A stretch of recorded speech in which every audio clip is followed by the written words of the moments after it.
Welcome to Real Talk, Real Estate Discussions with Andrew Kirsh. In each episode, Andrew interviews industry leaders. We'll hear their real-time opinions on today's market, their background and unique career highlights, and guidance for newcomers into the industry. You can find this show at sklarkirsh.com and on YouTube, LinkedIn, Apple Podcasts, Spotify, Google Podcasts, and more. Now here's the host of Real Talk, Andrew Kirsh.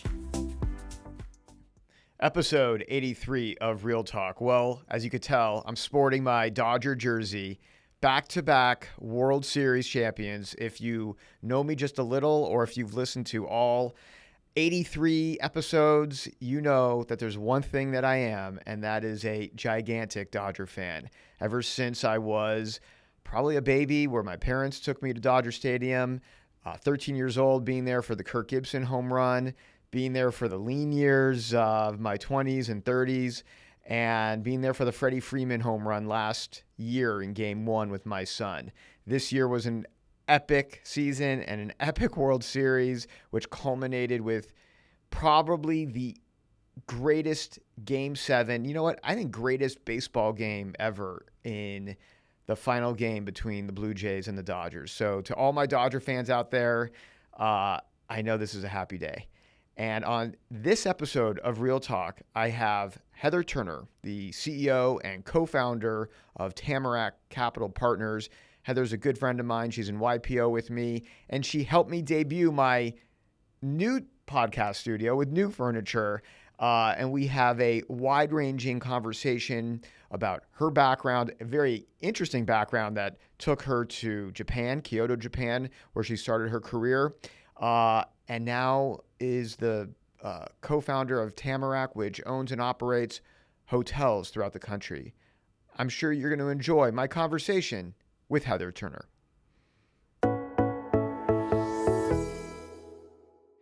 Welcome to another edition of Real Talk, and we are in yet a newly designed podcast studio. I'm here with my good friend, Heather Turner, co-founder of Tamarack Capital Partners. Heather, welcome to the new podcast studio. Thank you. I'm thrilled to be your first guest in the studio. Yeah, it's fantastic. This is now, I think, version 3.0. So I think we finally got it right. I think so too.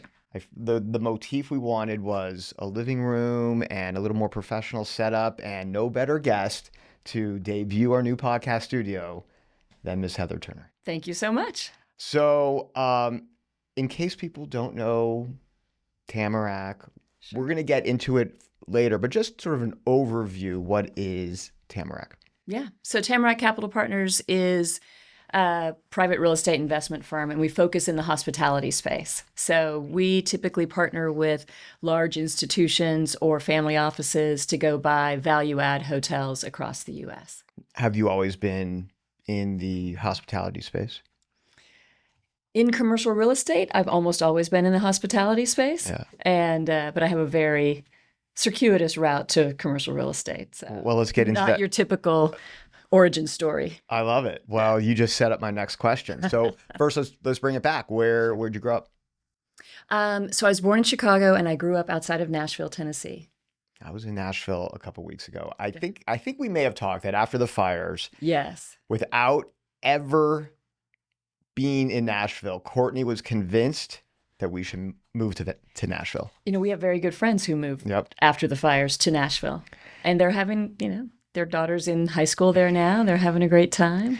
Yeah, meeting lots of my friends from when I grew up there. It was one of these quintessential beautiful days. It was mid-October, so the weather was perfect. Yeah. So it wasn't like July or August, and my client her house is on a lake, and we went wake surfing, and it's 20-30 minutes away from downtown Nashville, and we spent an evening on Broadway and listened to great music. And I called up Courtney. Did we make the right decision by staying in LA, or should we have moved to Nashville? But you moved out of Nashville. I moved out of Nashville. Yeah. But Nashville was a little different. I mean, it was so different then, and it has been on such a tremendous run lately. And I have to say, from a hotel perspective, we sort of missed it, because when hotels first started getting hot in Nashville, I would look at it and be like, no, I don't see it. But it has just really exploded and kind of become, I think, a huge competitor to places like New Orleans and even to places like Orlando and Las Vegas from a tourism draw perspective. I said if New Orleans and Las Vegas ever had a child, it would be Nashville. Yes. It's just a cleaner version with my personal taste. I think better music and I don't know, and usually some really nice weather as well. Yeah, that's true. So after Nashville. So after Nashville, I went to undergrad at Florida State, where I studied international business and Japanese. And then my first job out of undergrad, I went to work for the Japanese Ministry of Foreign Affairs. So do you speak Japanese? I do. I don't think I knew this about you. Yeah. Do you keep that?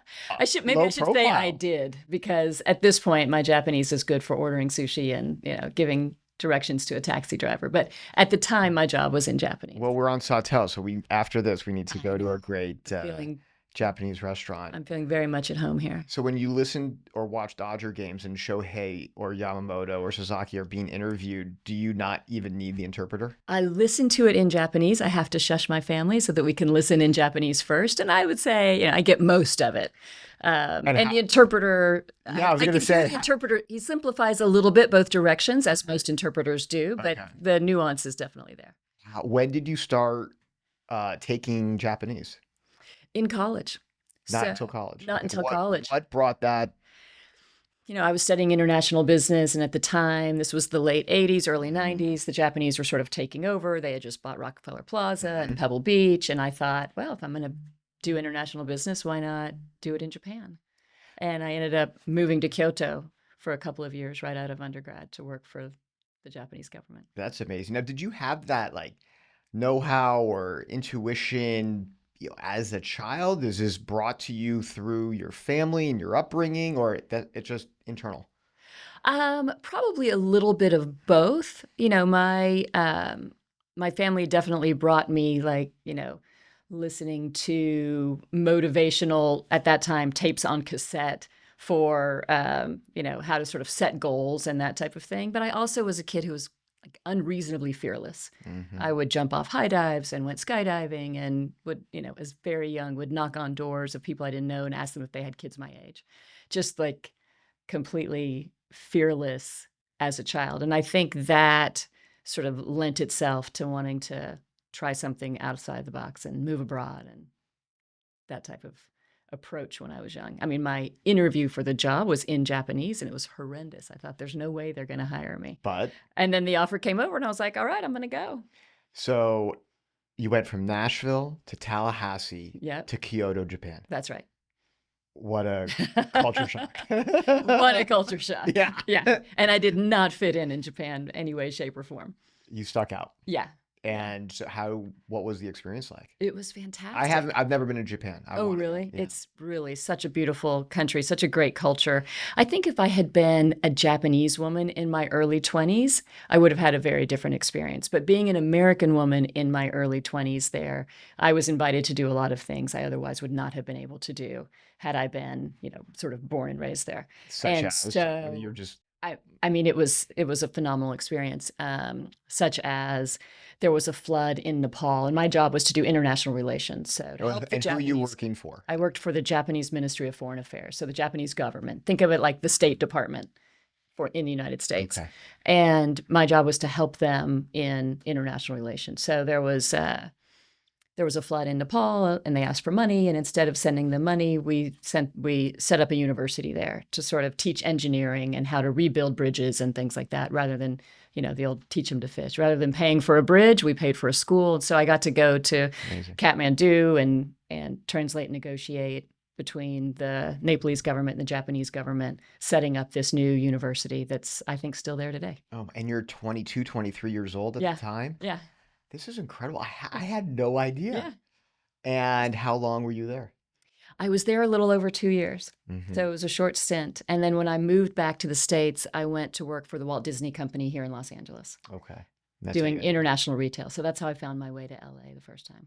Got it. So international retail, and what was that experience of working for Walt Disney Company? It was a lot of fun, and I actually was there twice, once in retail and once in parks and resorts, which is how I got into the hotel business ultimately.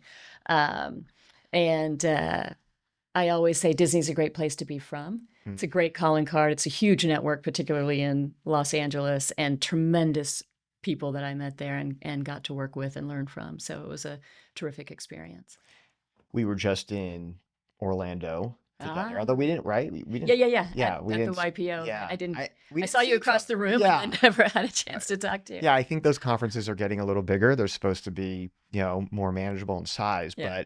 But what did you think, or did you go to the Universal Epic event? Yeah, I did. Did you go? Yeah, I went and I made the mistake. So that roller coaster that they were touting, Yeah. I forgot what it's called, but so it was Malcolm Davies, Omar Ivanir, and Jessica Levin and Yeah. myself. And I went on one time and survived. Did not even open my eyes. 62 miles an hour, That thing tons is of loops, corkscrews. not messing around. And here was the mistake, Heather.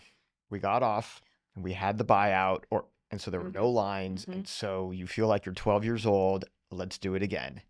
That was literally one of the worst mistakes I have made, because as soon as I got off the second time, my equilibrium said to me, Andrew, I let you go once. I'm not letting you go a second time and surviving unscathed. And I felt so nauseous for an hour. We took an Uber back. Yeah. I had to have the Uber driver pull over. It wasn't until we got to the hotel room and I turned the shower on for 20 minutes, I finally calmed down. Like my equilibrium finally resettled an hour after that ride. Yeah. It was intense, but $6.5 billion park. I know. It's impressive. And I do think with that park,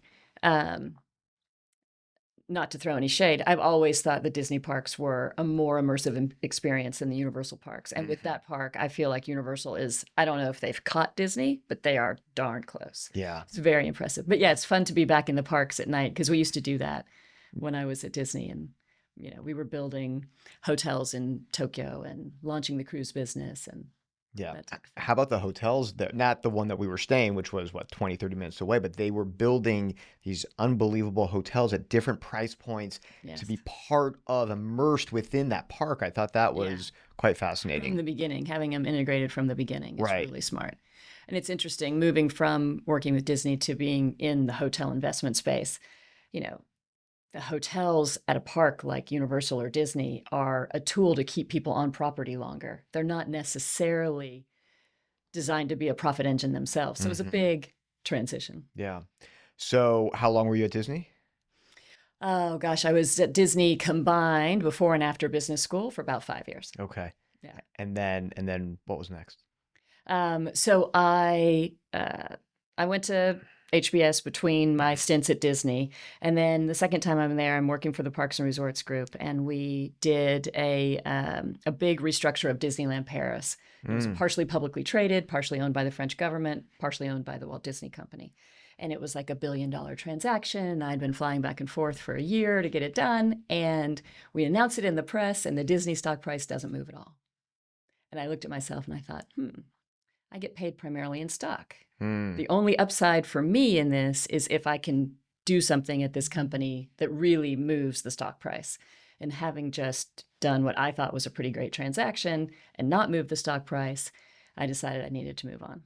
And so I found a group based here in LA that did hotel private equity for luxury hotels.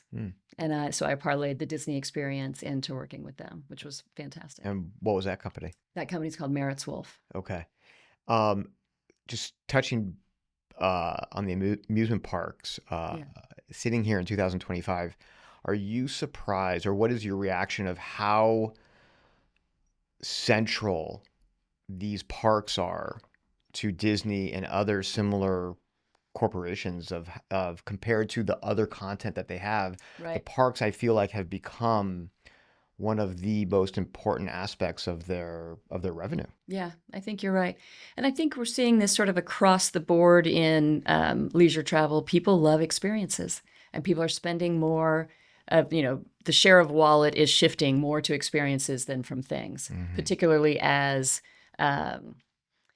people across the world really gain wealth and gain comfort in their everyday necessities. They're looking for experiences and richer, more immersive experiences. And I think that's what those parks offer. And so when did you decide to form your own company? So we formed Tamarack Capital Partners 7 years ago. Mhm. 7 years ago this month, actually. Oh, all right. Yeah. Happy anniversary. Thank you. What was the impetus of that? The impetus was that, so my team and I were at a firm called DiNapoli Capital Partners. And it was a great platform and a great group of people. And I was a partner there running the hotel group and for a period of time running the senior housing group as well. But one of the things I realized was that the team that I had working for me was really fantastic. And there probably wasn't enough room at the top for everyone to stay together. Mhm. In terms of how the economics got split up, who was doing what. And I felt like if I was going to keep that team together, we needed to go out on our own and give it a shot. And so we did. And so obviously there's so many different aspects of the hospitality asset class, from resort style hotels to select service hotels. Yep. Where do you guys focus? We focus in full service hotels primarily. So we've done a lot of independent properties, a few limited service properties, but most of what we do is your full service Marriott, Hilton, Hyatt assets. And we look for kind of what I would call deep value add opportunities. So something that's been undercapitalized, poorly managed, poorly branded. It might have some difficult capital structure with a ground lease or something else. And we try to come in. Our cost of capital tends to be at the higher end, right? Hotels are pretty volatile. So people who are investing in hotels out of private equity funds are looking at kind of the top end of their range. If they're trying to deliver high teens blended to their investors, then the hotels need to be pulling their weight kind of in the high teens, low 20s.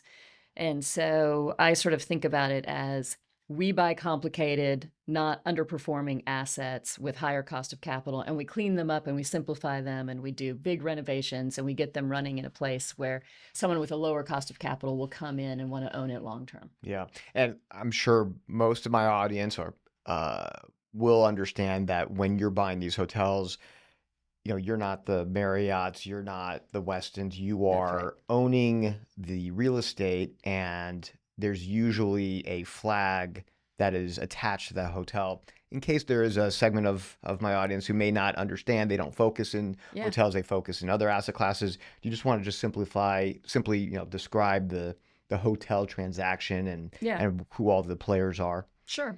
The interesting thing I think about the hotel space, if we think about a branded asset, is that typically you'll buy an asset and we call it encumbered of brand, right? So that can be a positive or a negative encumbrance depending on the brand, the duration, the cost associated with it. But what most of the typical traveling consumers may not know is when you go to a Four Seasons or you go to a Marriott, Four Seasons and Marriott don't own those hotels. Those are owned by either a public REIT or a private equity fund or a group like ours or a high net worth family office. And we own the P&L. So within commercial real estate, it's one of the most operationally intensive. I mean, you're buying a piece of real estate and a business. And in that business, oftentimes we'll hire a brand and a manager to operate it for us, and we pay them % of revenue to do that. But we own all the decisions that kind of make up the P&L. What kind of capital do you want to invest to drive different revenue? What's the staffing model? What's the marketing? What's the approach to try to get to profitability? In the multi-family world, it's kitchens and bathrooms and maybe some common areas that get the biggest bang for your buck. Maybe if it's retail, it's making sure there's a grocery anchored center, and then the inline, maybe you cut a good deal with that grocery center anchor, and the inlines are where you're making your money. Right. When you're buying a full service hotel and you want to do a value add project, what do you look for, whether it's the pool, whether it's F&B, whether it's the rooms, whether it's the common areas, maybe it's all of the above? Where do you see the most value? Yeah.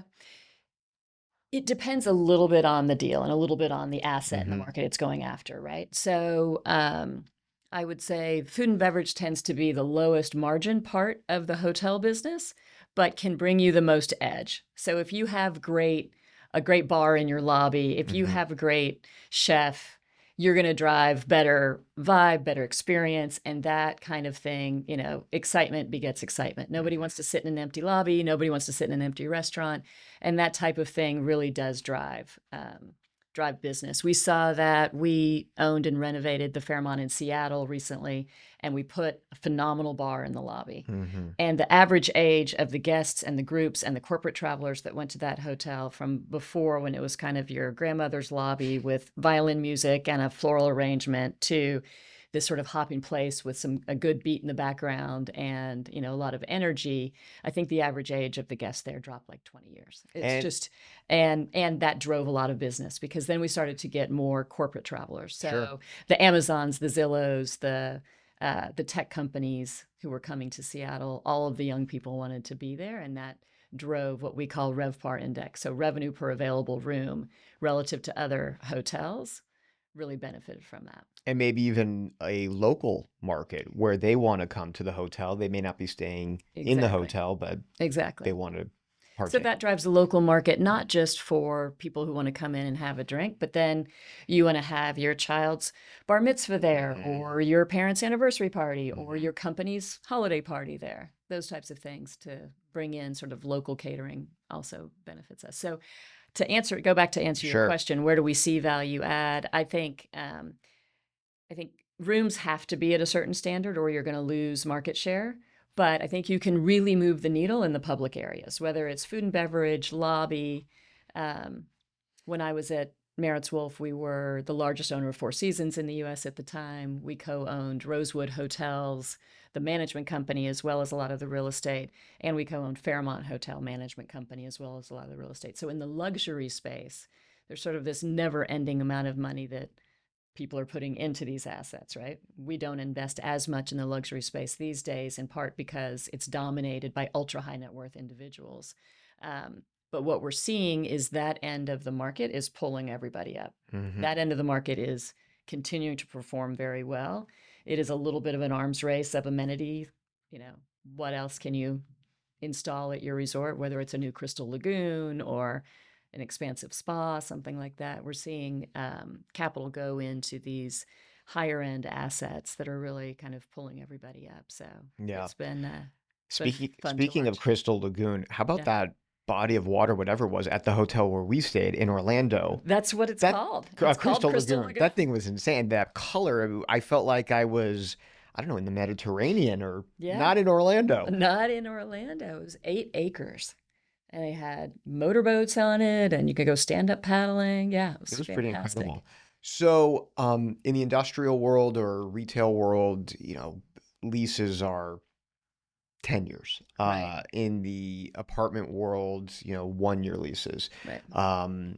In hotels, every night is essentially a new tenant We release 100% of our square footage every night. every night. And so what is the philosophy of keeping rates at a certain level, but occupancy may be lower, Mm-hmm. or having, I don't know, last minute bargains on hotel rates through these third-party Yeah. expediters, the Expedias, the Hotel Tonights, because you don't want a low occupancy and rates are going to come down if you have a lot of vacancy for, 24, 48 hour period. Yeah. What is your philosophy on that? I mean, revenue management, which is what you're describing there, is, I think, one of the more interesting... That was a more eloquently succinct way of saying it. Revenue management, I think, is one of the more interesting jobs in the hotel world right now. Like, if you're an analytical young person coming out of college, I think hotel revenue management is a fascinating role, because it depends a little bit on what else you have to offer, right? So if you're charging a resort fee, or you're getting good capture in food and beverage or golf or spa or things like that, then you might want to have a little bit more of an occupancy forward strategy, because you're going to have all these add-on ways to make money. If you are a limited service hotel and you really just need to fill the rooms, you don't have anything else to sell people, then you have to have a little bit more of a rate forward strategy relative to your band, right? I'm not saying that the resorts have a lower rate than the limited service assets do, but it is sort of a daily art becoming more and more complex. And I think it'll be interesting to see what AI does to that space, because there is a magic formula for every night, for every room. Mm. You know, I know someone I met through YPO has a hotel in Florida, and his goal is to fill every room, and he'll drop rate until he has to do it. I may have stayed in one of those. And There's a story. So, yeah. so that Tuesday night, when I'm sure you left to go to LA, I Yeah. needed to go to Palm Beach to meet a client for dinner. I actually took the Brightline train from Orlando to How West was Palm. that? Unbelievable experience. I felt like I was in a European style train that may not be as fast as a Japanese bullet train, but Yeah. we were hauling. It was a gorgeous train station experience, great food. The train itself, clean, brand new. It was a fantastic A+ quality experience that connects right now from Orlando to West Palm all the way down to Miami. Right. And I'm thinking, why can't we do this in California? Right. And they probably spent a fraction as to what we've Of what we've spent already spent with no train. and have nothing. And they privatized it. Fortress owns it. Ah. So anyway, there's a long-winded way of saying. So I went to Palm Beach, had dinner with a client, then had a drink at the Breakers Hotel in Palm Beach. Yes. The most gorgeous hotel Spectacular. I've ever seen. But I had an early morning flight the next morning to go to LA. Mhm. And being a little frugal, running a law firm, don't want to break the bank. I said, okay, I'm not going to spend I'm not staying at the Breakers. $1,200, $1,400, $1,600 a night at the Breakers. Yeah. And I was an hour and a half away from, or they said maybe even more in the morning to get to Fort Lauderdale, where my flight was leaving to go to LA. Mm-hmm. So I looked on my Hotel Tonight app Mm-hmm. in Fort Lauderdale, a Westin on the beach, Wow. before resort fee, Yeah. $145. Wow. That's a great deal. My resort fee was a third of my hotel rate. Right. It was like $45. Yeah. So for $200, now granted, I hope your friend doesn't own it, nor do you own the Westin We do not. or in Fort Lauderdale. It was not the Breakers. Yes. Okay. But it was an ability to get, a decent business type hotel on the water. I ran on the beach that next morning for $200. It's a great experience, right? It wasn't a great experience, but it was a Running good on the deal. beach. That's right. The run on the beach, the location. Yeah, I think the ability for that hotel to capture you at the last minute is what they were trying to be as attractive to you at the last minute as they could, because otherwise that inventory goes to waste, right? It's just like an airline seat. It is it expires and you're never going to get that night back. Yeah. So kudos to them for getting it done. Yes. My wife thought I was crazy, though. She said, spend the money, stay at the Breakers. So if I'm doing my math correctly, Yeah. if you've had your company for 7 years, Yes. that means you founded it in 2018. That's right. And so about 18 months into it, there was a little thing called COVID. That's right. So how did you deal with COVID when your focus was in the hospitality business and nobody was traveling? Yeah, it was, it was brutal, just completely brutal, because in the hotel space, as you said earlier, we release all of our inventory every night. Mhm. And so there's always been this theoretical risk that revenue goes to zero. And in 2020, that theoretical risk was proven out and revenue went to zero. And we closed most of our hotels. I think we had a dozen or so hotels at that time. And I'll tell you that story, how we got to a dozen that quickly, because that's a little bit of backstory, how we transitioned the company. But we ended up, we and the management companies that we've hired ended up having to furlough and lay off a lot of people. And that was a really, really difficult decision and really difficult time. And then very slowly, we started bringing them back. One of the things that we did in almost all of our hotels was we renovated during COVID. So we said, we believe in this asset, we believe in this market. We have a business plan to try to improve that hotel. So we're going to do it now while everyone else is backing down. We're going to double down and put money into the assets while no one is traveling, while no one's here, while we're not disrupting any business and we're not displacing anybody's holiday. Nobody likes to be in a hotel that's under construction. And so our theory was, let's come out of COVID stronger than we went into it, at least from a physical asset perspective, and see if we can't steal some share right when we start building back. But did you had to have conversations with your equity partners in spending this type of CapEx and having the belief that COVID will not be permanent, right? Even though some people thought this was not the end of the world, but the end of travel as we the know end of it. travel, the end of socialization. Yeah. Was there pushback in spending this type of CapEx on your hotels?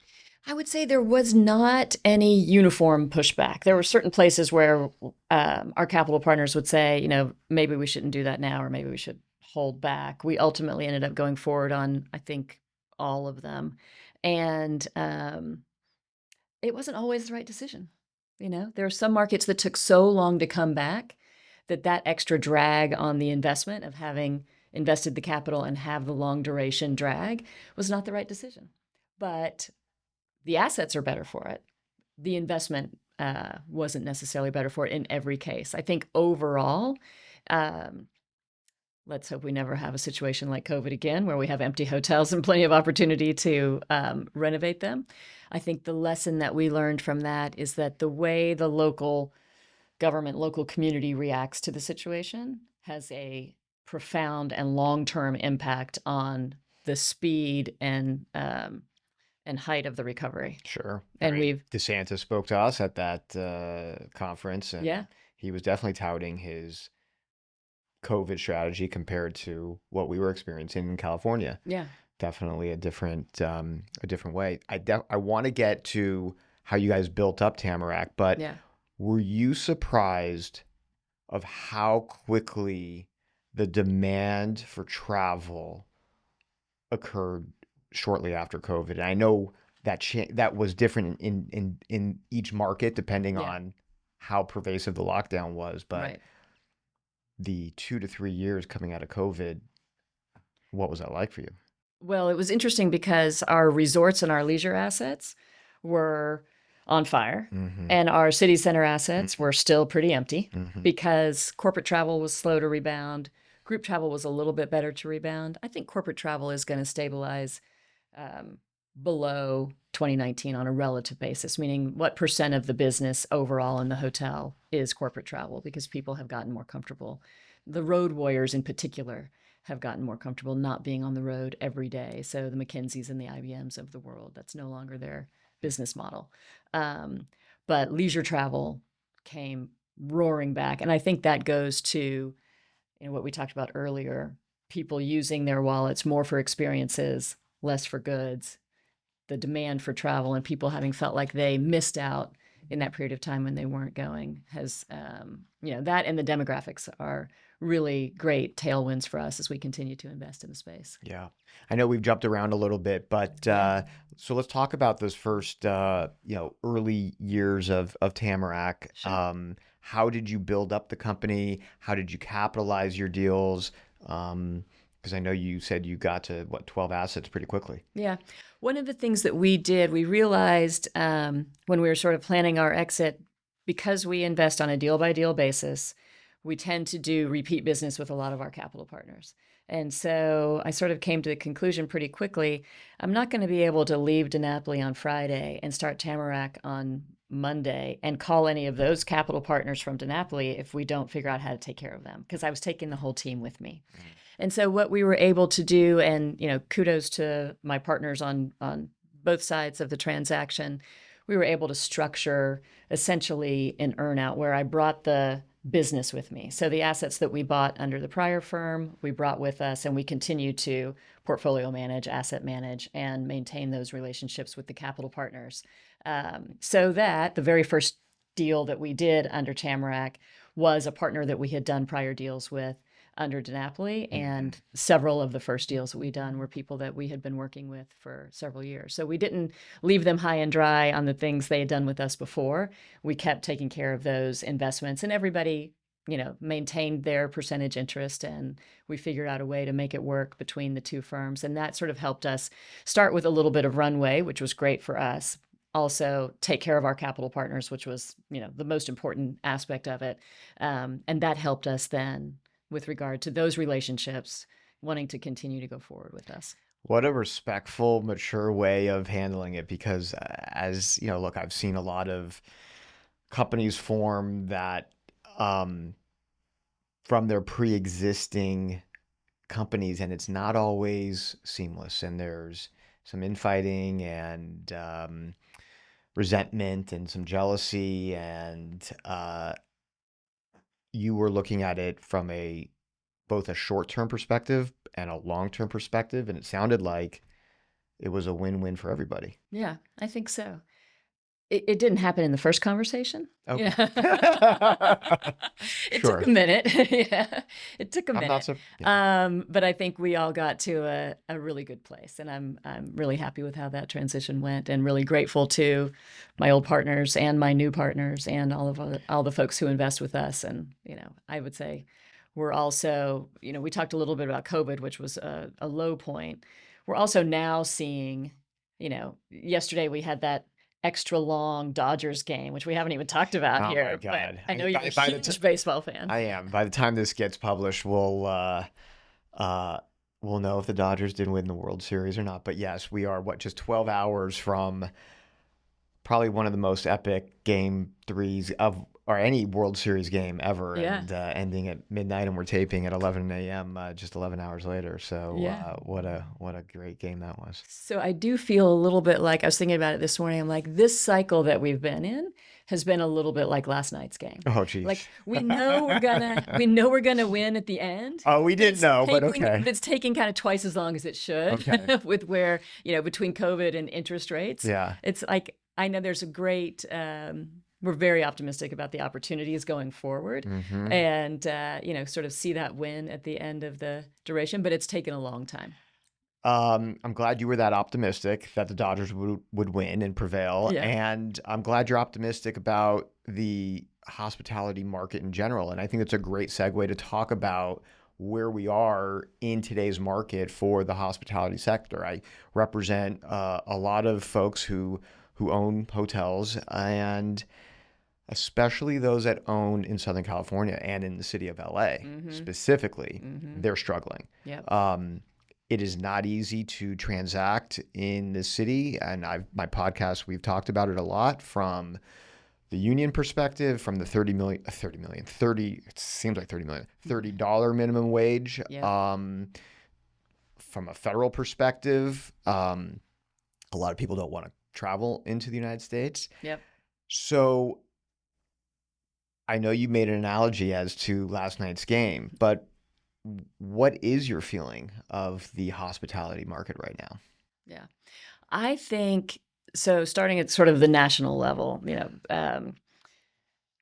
revenue per available room is flat this year. It's probably going to go negative before we end the year. That's really tough for margins because, costs are going up and revenue's flat to negative. But that's on the macro basis, and that's largely driven by policy and things, you alluded to, folks not wanting to come to the U.S. We've got government shutdown. We've got all kinds of reasons that, government's not traveling. International inbound is way down, and international outbound is up. So that, I think, is going to come out in the wash. The tariff wars are going to get resolved. Hopefully we see some good news tomorrow out of the meeting with China.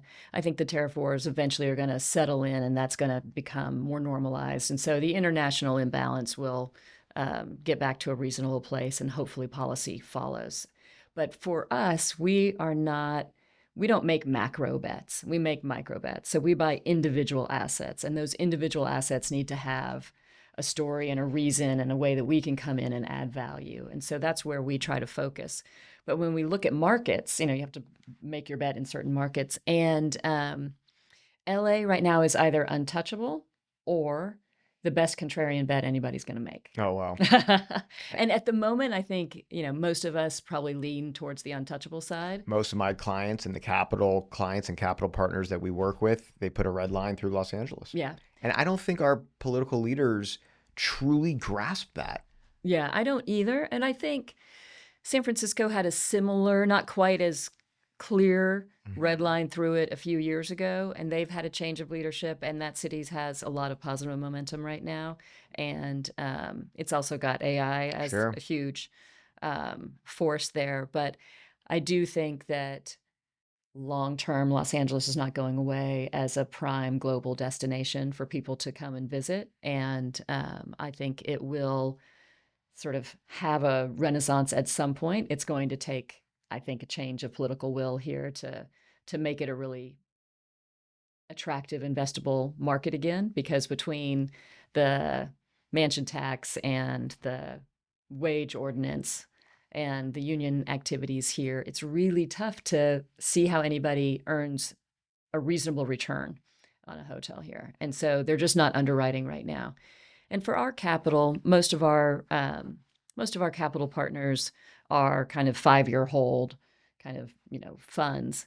And if you can't see the turn yet, then it's a little hard to invest too early, because you're going to drag out your IRR, or have to wait for another cycle before you can exit. And that is tough on the type of capital that we typically work with. And what is the capital's appetite for hotel today, for buying hotels? Yeah. It's interesting because we have seen a lot of people who had legacy assets who sort of went through the last cycle have pulled back a little bit on the hotel space, and there are a ton of new entrants. But we're also seeing, for the last few years, a lot of our partners had more emphasis on the private credit side than they had on the private equity side. So they were deploying a lot of their capital into debt and less into equity.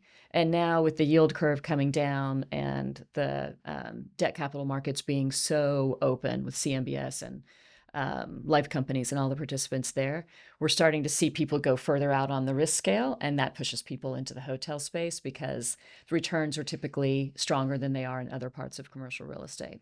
Again, I think it's an asset by asset, location by location decision, but supply it's looking really good. Supply is going to be very low for the next several years. It's not been a good time to build hotels, and the demand fundamentals long term are very good. Again, we've got some policy things and some local issues, but we are spending time sort of at what I would call the barbells of value add. One being great basis plays, so really beat up markets, Portland, Seattle, San Francisco, maybe LA. LA is a little bit of a unique bird, but and then the other end is places where we see really nice yield. So the after capital cap rate looking very attractive, sort of high single digits, low double digits, kind of after capital cap rates. Because my last question before we get into the world famous lightning round of good. Real Talk. Yeah. How do you compete with extended stay, whether it's Airbnb, VRBO? I've got a client who builds condos, sells them with the business plan of renting them out for short-term rentals. Right. What's your thoughts on that segment of I wouldn't call it hospitality, I guess short-term rentals? Yeah, I think it depends on the use case, right? Those folks tend to be most competitive with leisure travel. So a lot of people like to rent a house in Hawaii instead of go to a resort. But what I think what the hotel space has that those don't is they've got consistency. They are actually compliant with ADA. They pay their taxes, like all of the things that sort of make it a real business, as opposed to some of these other types of things that long-term makes it safer, better for the guest. But there's service, right? You've got a concierge, you've got restaurants, you've got housekeeping, you've got all of these things. And there's a lot of hybrid out there, right? So the Inspiratos of the world will bring in anything you need, including housekeeping every day, but you're renting a house from them.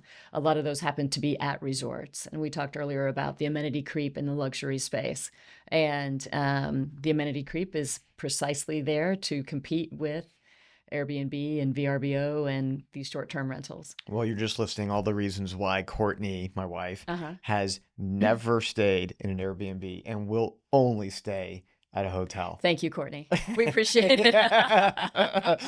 Yes, you need more of Courtney's, but yeah, she just there's nothing greater for her, greater satisfaction than walking into the lobby of a beautiful hotel, going into a great room and having the service Yeah. that you cannot replicate.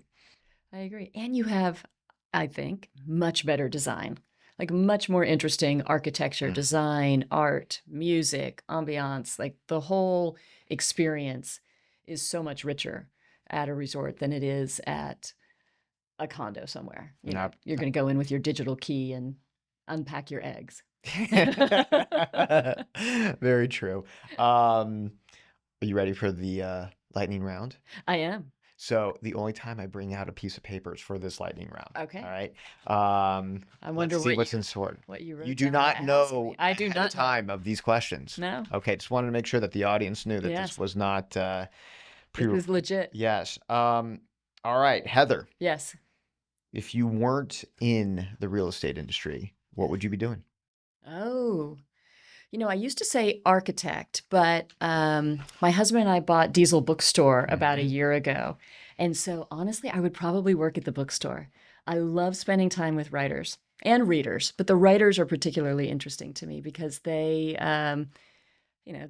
that's sort of the genesis of so much creativity that we use in film, television, all of those types of things in pop culture. And they're just, I find writers very brave. They sort of put themselves out there. It's a great bookstore. I've been Okay. there in the Brentwood Country Mart, so I love going there. Thank you. All right, someone in the hotel industry, you must have an opinion as to your favorite hotel that you've ever stayed in. My favorite hotel. I would have to say the Georges V in Paris. Mhm. It's a great hotel, and it was a great story. I was there for business with Disney. We were staying there, and my boyfriend at the time, now husband, was working in Brussels, and he met me there. And we all roll up, there's like 20 people rolling in from Disney. We all roll up in the cars to check in, and he comes walking down the sidewalk, waving at me with like a bag of, cheese and wine and those types of things. And I'm like, and I get to they're not here. I get to the front desk and they're like, "Oh, Mademoiselle Castellari, your guest has arrived." I was like, "I don't have a guest." And they're like, "Right, you don't have a guest." And I was like, "You people have done this before." So He was in a that little was, early. and so that was, Love and it's a beautiful, fabulous hotel. Oh, yes, no, it is. And so, is Paris your favorite vacation spot, or what is your favorite vacation spot? No, my favorite vacation spot might have to be either South Africa or Tanzania. I'm a huge safari fan. Okay. So we went last year to South Africa and stayed at a place, Londolozi, for one of our safaris. And they understand hospitality like almost no place I've been. Highly recommend. Have you been to India? Yes, Yes, I think we talked about this. Yes. I'm going in like 6 weeks. you're going to love it. I can't wait. Yeah. For a wedding. It's a phenomenal experience, especially for a wedding. I went last year for a I wedding. think I should do a podcast in India. How about that? I think you should. That would be fun. Yeah. Ashley, want to come with me? In your wedding garb. Oh, you have gotta no dress you have up. no idea, Heather, of what Courtney and I are going through to get these authentic Indian Yeah. clothes. Have you been to Artesia, to the stores there? Courtney has, yes, she has scoped out every place. I have an appointment tomorrow on someplace on Pico to go to. So Oh, good. Yeah. Okay. how about an under the radar location domestically that you think is primed for growth in the hospitality market? To the extent you want to talk about it. Oh, to the extent I want to talk about where's going to grow. I really like the fundamentals in Salt Lake. Mhm. I think Salt Lake City has so much to offer from an outdoor perspective. It's the easiest lift to great skiing in the country. And they've got, the Silicon Slopes. Goldman has a huge office there. There's a lot of tech startups. It's clean, well run. It's a great town. And the Olympics are coming again soon. So I think Salt Lake's an interesting market. I think it's the best airport in the United States. Great It's unbelievable. That's why we go to Deer Valley to ski. It's Yeah. even if there's, storms, you get in, you get out. Yep. It's fantastic. Yeah. Hour and a half from Right. LA. Faster than driving a Mammoth. It is indeed. All right. How about the best show that you're currently or just finished up watching? We just are watching The Diplomat. Oh, yes. Courtney binged that new season within 2 days. Yeah. I really like that show. It's a great show. That's a lot of fun. Black Rabbit for me. Oh, really? Yeah. I haven't seen that. Jason Bateman. Yes. Jude Jason Law. Bateman is fantastic. It's dark, but is. it's great. Okay. It's great. If you can take Jason Bateman with long hair, then, Not my look, but California or Florida. What's better? California, 100%. Okay. Just making sure that. Yeah. And my parents live there, and my sister and her husband have a place there. So I do spend a lot of time in Florida, but California, 100%. Let's say you're talking to your 22, 23-year-old self, but today in 2025, or someone who's just coming out of college and they want to be in the real estate business. You're right. What advice would you give them today? Don't lock in too soon. Don't take the direct path. Like, I think the more interesting path will serve you well in the long term, because I think it helps you. At least I feel that way, because I feel I've been very fortunate in my career. I think it helps you to see the bigger picture. So I don't think if someone wants to be in real estate that they have to go to the best real estate program in the country for college and focus on real estate and get their, first internship at Eastil and, do all of that kind of stuff. I think you can take a wide and varied route and end up in real estate and have a good time doing it. You could end up in Kyoto, Japan, or somewhere else in the world, and That's right. And have a successful career in real estate. Exactly. Heather, I am so glad that our paths have crossed through YPO, and that you have been able to sit down with me and debut our new studio. That's fantastic. Much like the Dodgers' success last night, hopefully they win the World Series, and a lot of success to Tamarack, and just keep it going. Thank you. And I wish you great success with the firm and the podcast, and go Dodgers tonight. I appreciate it. Go Dodgers. And that is another episode of Real Talk. You've been listening to Real Talk, Real Estate Discussions with Andrew Kirsh. You can catch prior episodes at sklarkirsh.com and on YouTube, LinkedIn, Apple Podcasts, Spotify, Google Podcasts, and more. Thank you for your positive reviews, comments, and for sharing the show with others.